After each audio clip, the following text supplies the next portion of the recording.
জীবনে কে তোমায় মনে রাখবে আর কে তোমার ডিলিট করবে সত্যিই আমরা কেউ জানি না। So hello everyone, this is Anuradha from Baruipur. কেমন আছো সবাই? আশা করছি তোমরা সবাই খুব ভালো আছো রাধারানীর কৃপায়, আর তোমাদের ব্লেসিংসে আমিও অনেক ভালো আছি। আমি আর আমার মা যশোদা দুজনে রেডি হয়েছি। আজকে সন্ধ্যাবেলায় যাব আমার এক বান্ধবীর বাড়ি, তার ছেলের অন্নপ্রাশনে। ভাবো কোথায় আছি আমি আমি এখন বিয়ে করতে পারলাম না, তার বিয়ে হয়ে একটা ছেলে হয়ে গেল।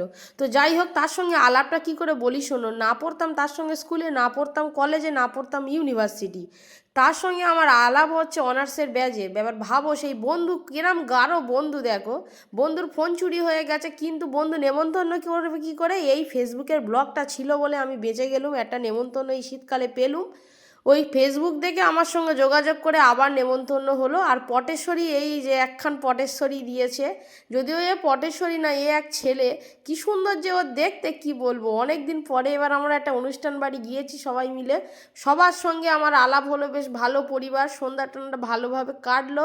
মা আমি আর দুজন মিলে দাঁড়িয়ে দাঁড়িয়ে এখন আইসক্রিম খাচ্ছি আর ভাবছি কখন তোমাদের সঙ্গে দেখাবো। এই যে দেখো, বন্ধু কিন্তু হেভি সুন্দর করে সেজেছে, একদম বউ ভাতে লোকে এরম সাজে না। ও ওর ছেলের অন্নপ্রাশনে, যাই হোক খুব ভালো লাগছিল সেজে।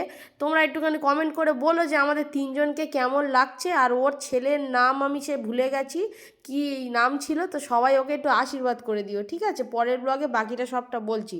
ভালো থেকো, রাধে রাধে।